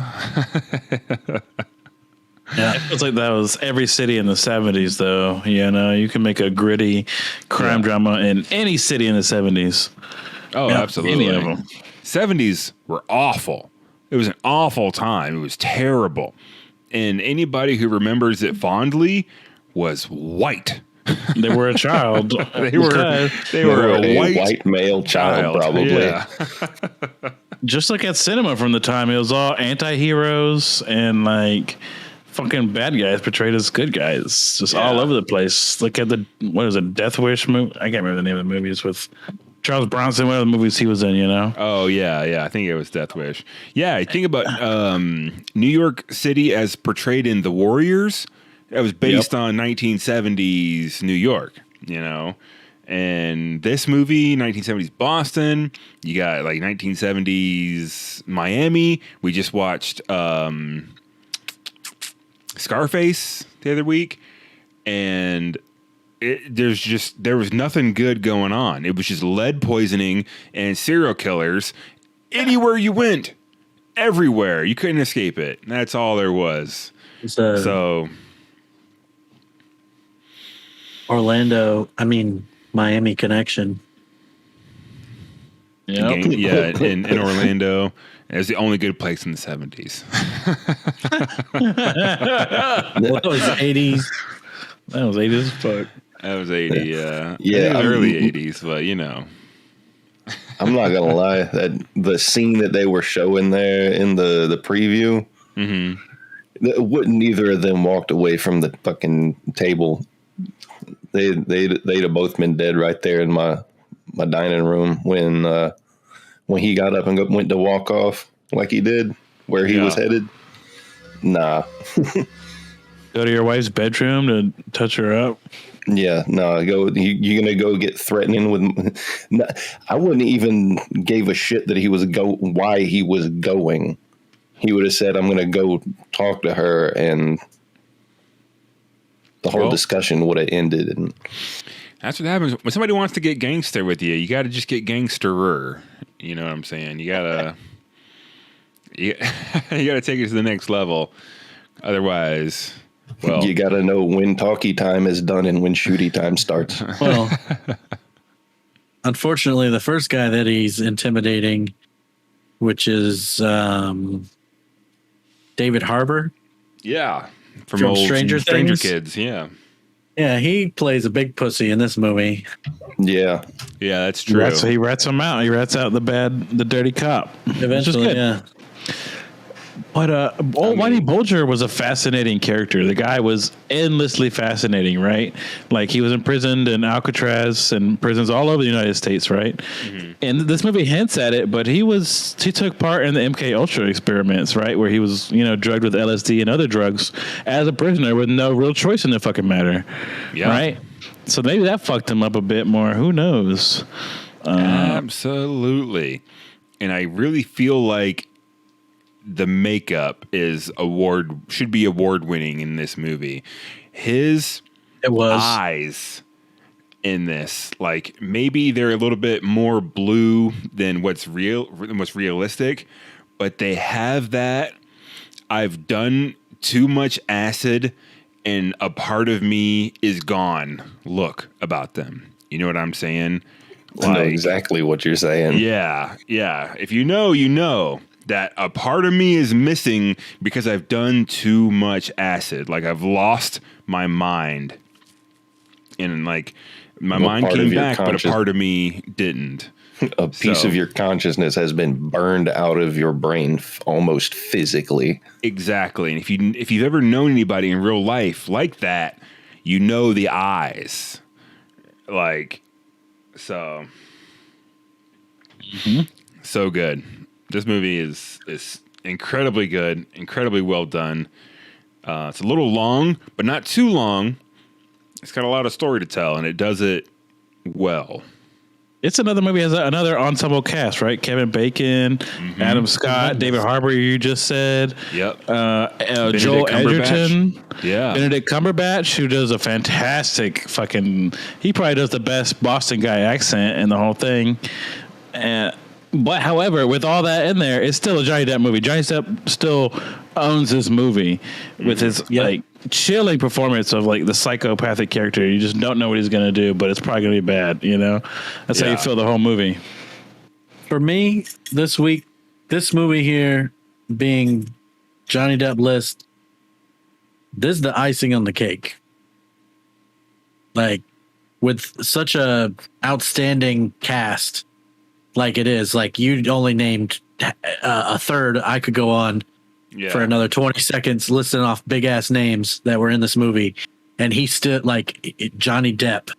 This is a Johnny Depp movie, and it is so good. He does such a good job. Just every time he kills somebody, I'm just like, Jesus. This movie is particularly appropriate this week, considering the reason we're doing a Johnny Depp list with all the Amber Heard whatnots. This was the movie that broke them, basically. A lot of the stories that you may have been hearing, if you've been watching the trial coverage, have been taking place during the filming of this movie. It's a 2015 release. 2016 is when everything went down with Depp and Heard. Yeah, and while they shot it, he was still addicted to opiates, taking Roxycontins all the time. Just at the point where you have to take it just to be well, right? And his doctor prescribed him some shit just so he could finish his fucking movie and then go to the detox afterwards. Oh, yeah. Which didn't happen because Amber fucked it up. And it's interesting. It's interesting because we just talked about Ed Wood, where Johnny Depp is interfacing with an old actor who struggles with an opiate addiction. And now Johnny Depp in real life has kind of become that old actor struggling with the opiate addiction. Granted, he's not as washed up and washed out as Lugosi may have been at that time. Johnny Depp still has some clout, certainly, as every fucking headline that you see will tell you. But there's just that, I guess, that parallel there between fictional character. Well, it was a real person. So, I don't know. Just interesting stuff. Oh, yeah. Another movie was based on Whitey Bulger's story, right? And it's a big movie maybe 10 years ago called The Departed with another ensemble cast directed by Scorsese. Yeah, that was like 2006 or something like that, yeah. Yeah, some shit like that. It's got, Marky Mark and all these people in it. And I feel like this movie's better. Given I haven't seen that movie in a long time, I like this movie a lot better than that one. I agree. Yeah. I think this was a much better telling of the story. I remember liking The Departed, but I watched it. Oh shit! Did I forget to put the poll? Oops. That's all right. We'll throw that poll up. Give Chad a chance to cast their votes. What is it again? It's Mexico versus. Mexico versus Black Mass. Yeah. Once Upon a Time in Mexico versus Black Mass. Yeah. And the only reason why Johnny Depp didn't get an Academy Award nomination is because A, they're squares over there at the Academy, and B, Johnny Depp has already been the cool guy and said that if he was ever nominated, he don't care to win. Like, yeah. So they just leave him out of conversation. Well, I mean, the Academy doesn't just consider any good movie. You know, you have to go through a dick sucking ritual to of even course. be considered. You know, Yeah. like you Yeah, have they to probably weren't do sucking any it dick. just right. Yeah, and the Academy doesn't pick good movies; they pick the person who gave him the best Hummer. You know, Of course. Yeah, Johnny Depp is a drape in all the real way life. across. He don't care what the Academy says. Fuck oh, no. absolutely not. He's making money, so much money, dude. When I was reading all about this testimony stuff, they're like just casually mentioning, it's like, oh yeah, his Australia home. When they were visiting his Australia home, Well, it was no. It was a rental. It was a rental. But he does have a private island in the private Bahamas. island. Oh, Because that's so much better. yeah. One of the witnesses was this lady who's the manager of his private island, and just like, oh, okay. Yeah, and her salary is $10,000 a month. Yeah, exactly. I mean, Yeah. See, he's whole time rich. Shocker. He's the whole time I'm keeping in mind. We're rich. The whole time I'm just keeping in mind that these are two people that make a whole lot of money pretending to be having emotions and being people that they're not. And one of them is way better at it than the other and always has been. also way better Yeah. compensated, I'm sure. Yep. So both of these movies are big, huge ensemble flicks, but one of them is a tight, concise story, and the other one is a big fucking mess. Once Upon a Time in Mexico is a fun movie, but it's a flat out mess. It's a mess top to bottom. I don't even know what else to say about it. It's such a mess. The story is so convoluted.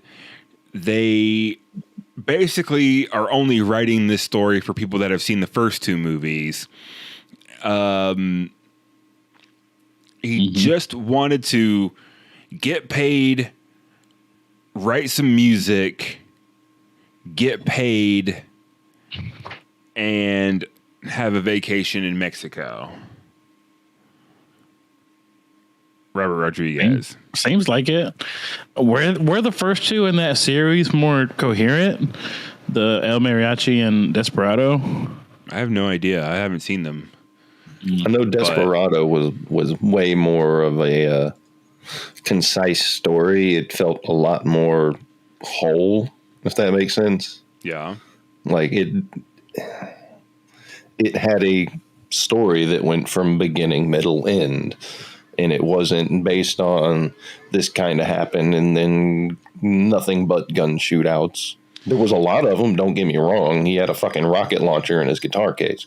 I just couldn't keep track of this movie because it was like halfway into the movie before I realized that the Salma Hayek character wasn't in this movie. These are flashbacks, and I was like, wait, who the fuck is this Willem Dafoe character? And then the lady cop, what's her name? I can't remember. But turns out she's on the bad guys team. Like what? Oh my god! And then She's like, I bet you didn't see this coming. Nope, Right. I didn't. I don't care either. It felt like they had already jumped a shark. Like by the time they made this movie, the Yeah. series was done for. Yeah, they was like, oh, we crisscrossed on the crisscross. Y'all didn't see the extra crisscross coming, did Yeah. you? And everybody's like, yeah, no, we thought you might do it again, though. Bloody Rose, have a great night. Thanks for coming. Thanks for hanging out. Great to see you. So, yeah. That being said, did that vote ever come back from chat? Yeah, they went Black Mass because they got sense. They got sense. I'm also going Black Mass. Same. Mm-hmm. Everybody is. Everybody, It's a flush. it's a blowout right on the bed. Wow. Dumped a Wow. grumpy on the comforter.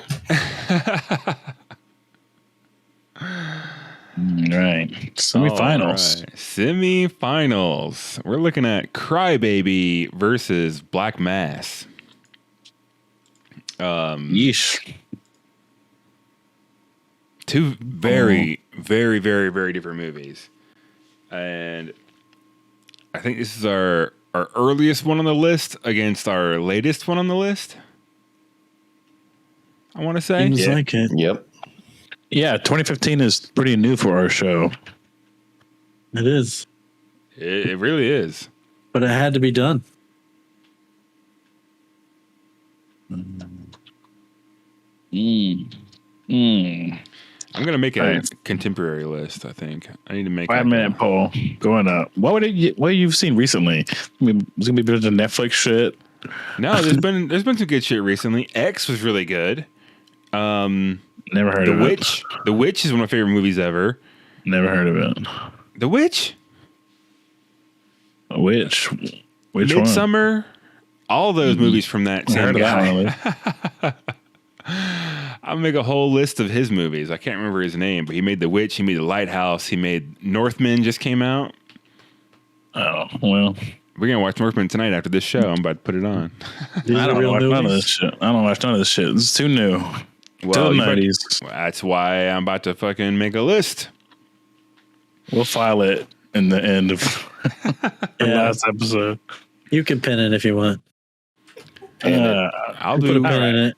I'll do. Crybaby versus Black Mass. I'll do Different whatever. movies. I don't know what I'm going to vote for, though. 5-minute poll going. Yeah, I'm this pretty is a sure tough what one I'm for me. voting for. This one's kind of tough for me because I really like both of these movies for entirely different reasons. Entirely different reasons. They've really got nothing in common Nothing at besides all. Johnny Depp. Yeah, even the Johnny Depp's far different though. Oh yeah. Got like a Kurtwood Smith kind of Michael Ironside's Johnny Depp in Black Mass. Yeah, one is a biopic and one is not. One is from 1990. One is from 7 years ago. One is super serious, while one is super fun. Yep, we come across this problem a lot when we're putting a serious movie versus a silly movie, right? And you know, when it comes to what are you putting on, it's probably the sillier, lighter, fair one, right? Usually. Usually, but I don't know in this one. Because Black Mass was a good watch. Well, one definitely passes the what am I putting on. One is infinitely more rewatchable than the other. I think Crybaby is infinitely more rewatchable than Black Mass. Black Mass was good, but I don't see myself putting it on to watch it again. I can definitely see myself putting on Crybaby. It's a musical, you know, like musicals are rewatchable by design, you know, because sometimes you just feel like hearing those songs. And hell, I'm in the middle of rewatching Hamilton right now. That shit makes me cry. That shit makes me cry. God damn. I'm about to make a musical list. Yeah, that's the list you need to make. Fuck this Hell contemporary yeah. garbage you're talking about. Hell yeah. I'm about to make you watch some fucking movies, Justin. We're about to watch some movies. Gotta get this Not man that. some culture. We're gonna pry them eyes open. That's what we do on this show. What are you talking about? You're like, That's- we're gonna that's keep right. doing this show. That's In right. case That's you're exactly, wondering. that's That's exactly what I'm exactly talking right. about. So, honestly, I think that makes that being said, what I just said about the rewatchability of these movies, I think that makes my decision for me. I mean, of course, this happens all the time. No one's like, "Hey, I think I want to watch Johnny Depp strangle a prostitute. I think I'm in the mood for that." You know, I want to see that. I think I want to see a guy lament over his dead child. You know, that's what I'm in the mood for. You know, like, Dude, that scene fucking hurt, dude. oh yeah. Don't give your fucking kids aspirin. What the fuck? That's actually probably untrue to life because he was a psychopath. He wouldn't have gave a shit. Maybe, but People like their kids. I mean, that's not unbelievable. What are you talking about? even psychopaths can have those things that they can kind of latch onto like that, you know. Oh, now you're defending the psychopaths? No, well, I'm defending. Yeah. Yes. He probably loved his kid. You know what? Yeah, I'm not gonna walk it back. Yes, because like, do you love your kid? You could be a psychopath in some ways. People might think you are. You probably do crazy shit in some people's eyes. I'm not defending Whitey Bulger, but like saying he probably didn't love his kids is kind of beyond it. Like, what are you saying? I mean, I don't know the guy, and he's a real piece of shit. So honestly, fuck him. But I'm just saying, like, the other psychopath, Stephen Fleming. I'm just talking about psychopathy in general. Oh, you mean the psychopath that stood by while it was his stepdaughter who he let suck his dick, stepdaughter? and then he watched his boss strangle her. Yep. Yeah, they're all in the fucked doorway. However, he did snitch on him, so he I'm not defending any of these people. I mean, he snitched on him after he was already busted and took in. I mean, he was looking at life sentence anyway. So This conversation just makes me want to watch Crybaby. Yeah, so like, I really don't get y'all's points. My point is, Crybaby is a better movie on the whole. It feels better, for sure. Yeah, I'll vote Crybaby, and we'll see what wins the losers bracket, and we'll put it against Crybaby. It's probably gonna be Black Mass, but we'll see. Well, yeah, it's either going to be that or Ed Wood. Well, the chat voted for Black Mass. It's like one person out there still voting. they're not wrong. It's good. Yeah. Crybaby is a very fun movie, though. Mm-hmm. The lipstick all on her teeth. I love that. Yeah. I mean, it's like you just took the lipstick and just like. So good. Just like got some this fucking just Revlon right on the toothbrush and just. So what are you voting for, Eric? Man. I think I'm gonna go with Crybaby just because it's so fucking fun. Black Mass was such a good fucking movie, but yeah, but it's just a Crybaby goddamn is so bummer. much fun. It's just a fucking bummer. I mean, like It I'm thinking about it, and like the more I think about it, the more comfortable I feel with my decision. Yeah, no, Black Mass is heavy calibration. like an anchor, dude. What do you say, Argo?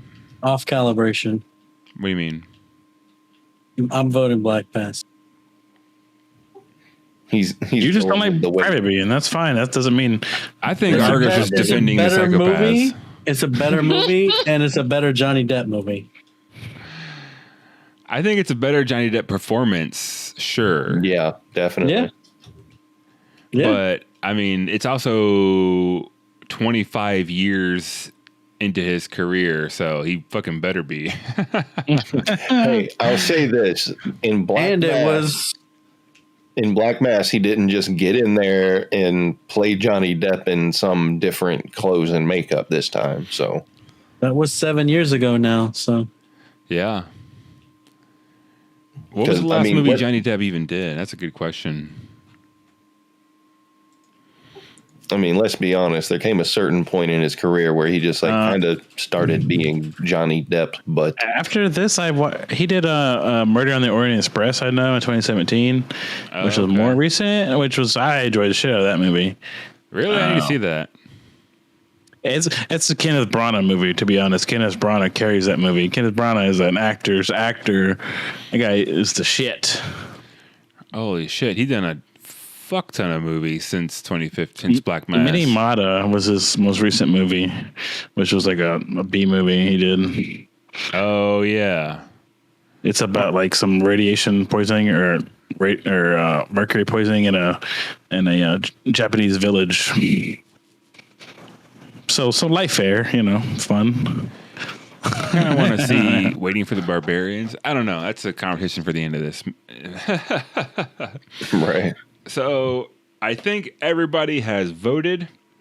Mm-hmm. Let's tally this up. Crybaby is getting 15 points to Black Mass is 10. Sending Crybaby forward, making it our first movie in the finals.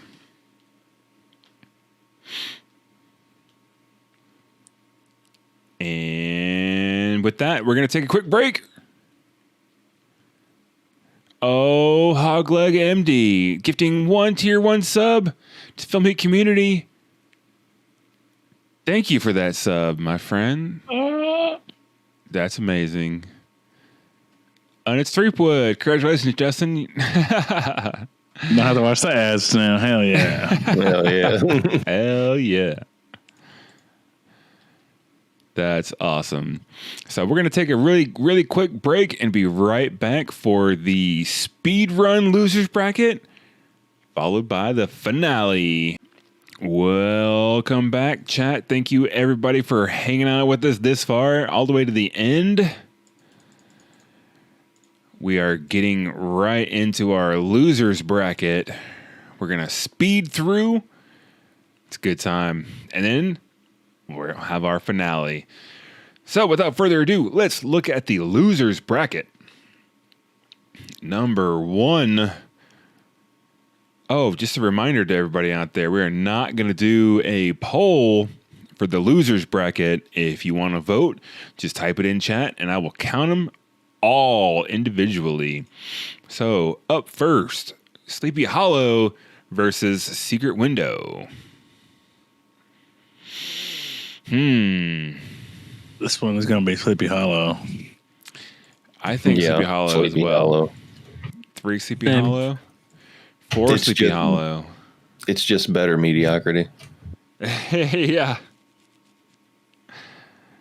I agree. Christopher Walken. Christopher Walken. Christina Ricci. Christopher My Lee. wife. All those Hogwarts teachers. The principal from This one. Harry Potter. With Ferris Bueller. Yeah, Ferris Bueller. Well, we yeah. don't talk about him. We don't talk about Jeffrey. Him. He's pretty terrible human. We don't talk Going about him. once. But the principal from Hogwarts, Dumbledore. Going twice. He And died. also, there's that fat bug-eyed guy who's one of the teachers from Hogwarts. Now, the fat guy was Dursley, which was his fucking stepdad or whatever. Yeah. Oh, was it? Yeah. Oh, Vernon Dursley. Oh, see? His uncle. There you His go. uncle, yeah. There you go. All I right. watch Harry Potter. I don't watch that shit. Me either. Sleepy Hollow All right. is moving forward. Up next, it's going to be Once Upon a Time in Mexico versus Ed Wood. Ed Wood all day. Yeah, Wood. easy. Yeah, it's 3 going to be Edwards. Edward. 4 4 Edwards. Ed Woods. All right, chat. Make your voices heard. Type it in chat. Once Upon a Time in Type it. Mexico versus Ed Wood. Put it in there. Make a difference. Talk Okay. to me, Goose. All right, send it. They don't care. They're like, whatever. You know who wins? Johnny Depp. Yeah. Let's hope. All right, that's going to make it Ed Wood versus Sleepy Hollow. Ed Wood for sure. Ed Wood. Ed Wood. 3 Ed Woods. 4 Ed Woods. Yep, 4 Edwards. All the way. right. Going once. Going twice. Sold to Ed Wood Bye bye, wife. in his Angora. Now it's going to be Ed Wood versus Black Mass. No, Argo, it wasn't Goodbye Wife, because the wife also was in the other one. Was also in Ed Wood. Well, I was talking about Christina Ricci. Yeah. It's his wife. His wife. My wife. Your wife. All right. So we talking about Burton's girl. These are the two history-heavy movies, right? Like, if you look at the Wikipedia pages for both of these, they're heavy. A lot in there to learn. I'm going to vote Ed Wood on this one, I think. Even though it might not be the better movie, but that's what I'm going for. I think I, too, am going for Ed Wood. This is another super tough one. It's really tough, for sure. I wish Ed Wood could have been a bit more, the movie could have been a bit more concise than I would have liked it a little more. It was kind of long in the tooth. Long-winded. The scene of Lugosi rolling around in the ditch with the octopus tentacles. Also, I don't fucking know Martin Landau from Adam, to be honest. Like, he's just straight up before my fucking time. Yeah, he didn't play fucking Alfred Tenpenny or whatever, Pennyworth. Who the fuck? Hollywood just stroking his old ass off, giving him the Academy Award. All right, we need a vote from Eric and Argo. I'm going to go Ed Wood. Now. All right. Argo? Black Mass. Black Mass. 3-1. Chat don't care. They're just along for the ride tonight. Which brings us to the finale. Crybaby versus Ed Wood, which was our very first matchup. I predicted then that this was going to happen, didn't I? Quite a predictable ending for sure, because these are both phenomenal flicks. Almost as predictable as the ending of The Secret Window. Almost. So, what do you guys say? Crybaby. You already know what I say. Ed Wood. I go vote for Crybaby.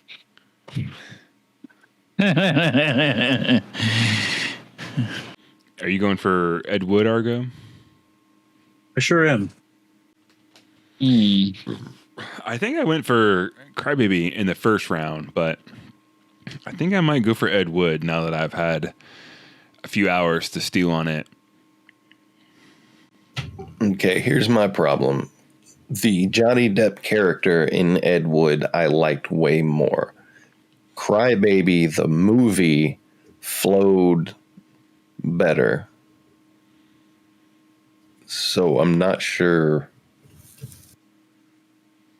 Like, if we're basing it just purely on Johnny Depp performance, I got to go with Ed Wood.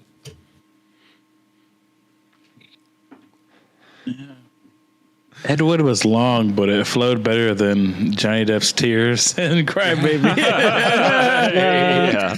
I mean, the movie Crybaby went better beginning to end, like, as a story flowed through than the way that they put together Ed Wood. Ed Wood, like you were saying, could have been a lot more concise. It had a lot of dead stuff. It had a lot of dead space. I don't know. I think I'm going to go Ed Wood for its historical significance, right? And like I was saying earlier, like, we had the whole, like, your birthday episode, Jared, of those B movies, right? Yeah. We probably would not have watched those movies if Ed Wood hadn't made those shitty movies and then been recognized later and then triggered more people even later to watch older shitty movies, right? You know, but just because it made a fucking genre of good shitty movies. Yeah. Good, bad. Absolutely. Movie. For that, I'm going to go Ed Wood. Definitely. Thanks, Ed Wood. Sorry you didn't get your comeuppance in your time, but that's how it goes sometimes. Yep. Also, he was forward thinking. He was an Yeah. interesting guy, right? And like watch a little bit of that movie, Glenn or Glinda, was pretty fascinating because you don't think of like the 50s in my mind, in my born in the 90s mind, is fucking Leave It to Beaver, right?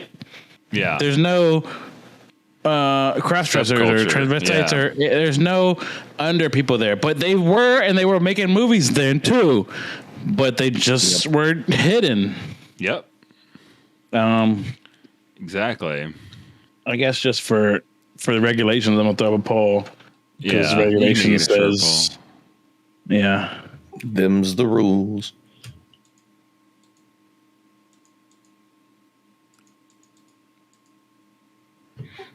Basically, we probably wouldn't have Crybaby and the terrible movie genre of Minute Ball. sleazy trash if Ed Wood hadn't have started making bad movies.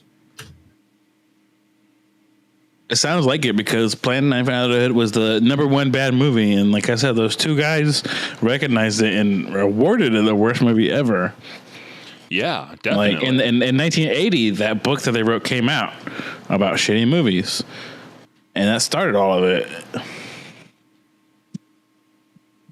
A lot of it. Let's see if I had any other notes on Ed Wood, because Ed Wood is such a fucking Hollywood movie. It's insane. I was looking through the cast, and Rance Howard is in that movie, right? And fucking people from Plan 9 and Outer Space were in that movie as extras and shit. It's kind of nuts. That movie is the most Hollywood movie I've ever seen. Fucking Ed Wood. Oh, one thing I thought was hilarious in Ed Wood, right? In the beginning, Sarah Jessica Parker, they're reading about their reviews of the shitty play, right? Yeah.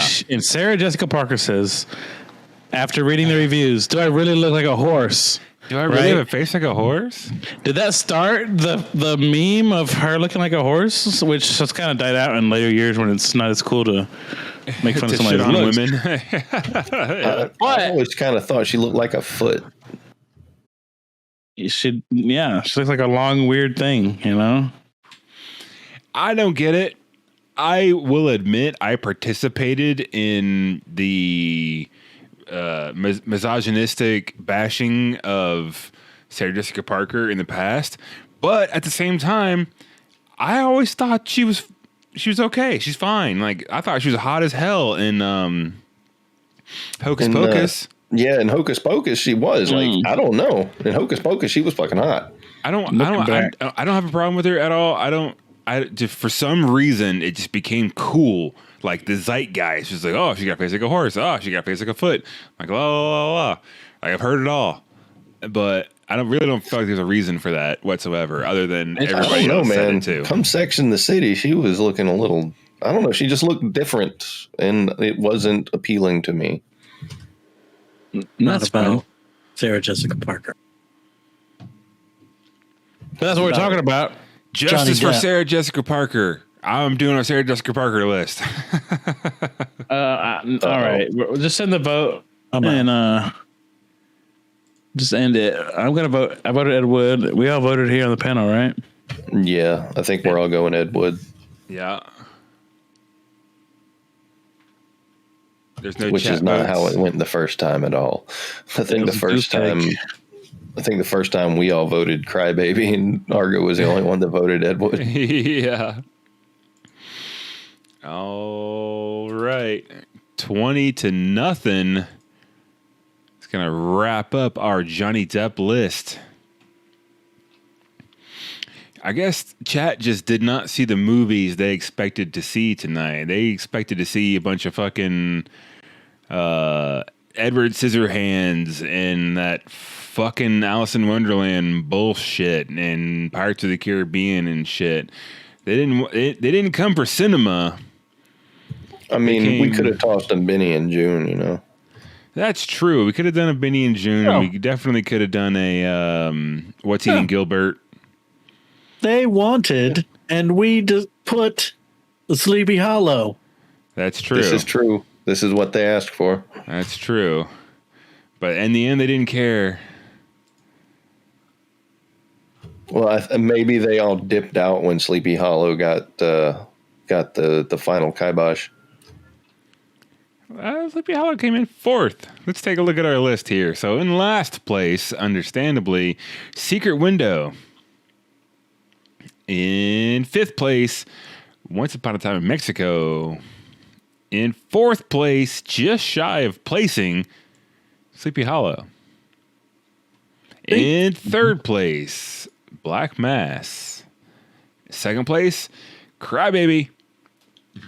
And our winner tonight, and I'm glad to see it, Ed Wood.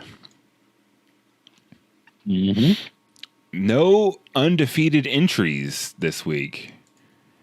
Everybody's got a loss. It was very contentious, and the more I think about it, the more I feel good about Ed Wood winning, right? Because like with movies, movie histories, what we do here, Yep, feels good on the whole. On the whole, it does feel good. Jeremy, Yes. I'm still finding red glitter on me. Oh yeah. My house is just covered in it. That's just my life now. Yeah, I think we're just gonna have that forever. So yeah, Ed Wood is gonna take it home for our Johnny Depp list with these movies. You know, there's so damn many Johnny Depp movies. We could do 10 more lists just like this. We're not gonna. Not real soon anyway. We certainly have not seen the last of Johnny Depp. He's such a prolific guy. His movies... No, exactly. Yeah, his movies will be sprinkled throughout, as they have been already. I think he'll come back. Like, he's already won in the court of public opinion as far as this trial goes and allegations goes, right? He's already won, and that's why he paid millions of dollars to get this trial. Yes. And so we'll see what he does from here. Yeah. And that's exactly right. You know, this trial is not about him winning the money from Amber Heard. It's about him salvaging his reputation so he can continue to work. And that's exactly what he's doing. And I think that's exactly what he's done. But this trial being literally live streamed with a live chat and all, his quips and comebacks have been like memed to hell and back. So I'm sure he's already got contracts in his inbox. He's gonna be fine. Johnny Depp gonna be fine. Yep. And Gonna be all right. I never gave a shit about Amber Heard anyway. I didn't even know who she was until all this. So Yeah, I mean, she got enough money. She gonna be all right too. Shit. she all right. Well, not if she loses $50 million to JD, but Well, She will be if she keeps sucking Elon Musk's dick. fuck Elon Musk. That's the real takeaway from all of this. Yeah. Well, From we any could burn conversation, Elon Musk get the steak. Elon Musk is a fucking cunt. All And- right. That other guy, James Franco. I like James Franco. Wait, is he fuck bad? him. What did Franco do? Is he not cool? Oh, he fucked Johnny Depp's wife. That's not cool, man. Not cool, bro. He'll Unless fuck it's- anything with 2 lips. Unless or it- 4 lips. Or 2. He wrote that Fuck whole James book about Franco. how he's bisexual. He's a fucking has-been, and his brother's cooler than he is. Fuck James Franco. Eat shit. Well, we got hot takes here on Film Heat, that's for sure. Oh, I was a Spider-Man too. Oh, I'm James Franco. I'm something of a Spider-Man Franco 1. brother myself. This is a cross joint. Oh, how creative. Oh, you smoke weed, bro? It's wild. I'm James Franco. Let's return to Oz. That's my James Franco impression. I've never seen that movie. More It was a garbage. decent movie. That's one of those. That's the second most okayest movie I've ever seen behind Secret Window.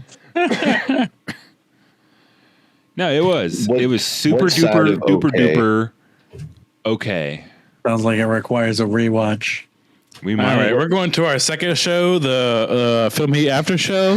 Our new podcast. Tune in. Available podcasts are found. Film Heat After Show. Get the real dirt at night. After party.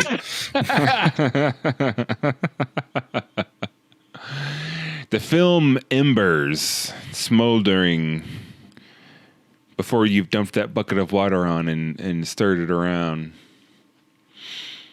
All right. So, any idea what we're doing next week? Have we even discussed that? No. No. Not yet. So, No. you know what we have next week? A surprise. So What do you check think out about where can they find out? On what social medias can they find out next week's list, Jerry? You know what? What social medias can't they find out? Let me tell you.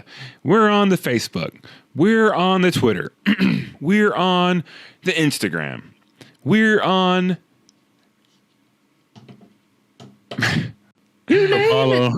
Follow, like, subscribe on all these. We're going to post them on YouTube. Check out the Film Heat YouTube channel for full replays of episodes and shit. That's right. We got Patreon. We got a YouTube.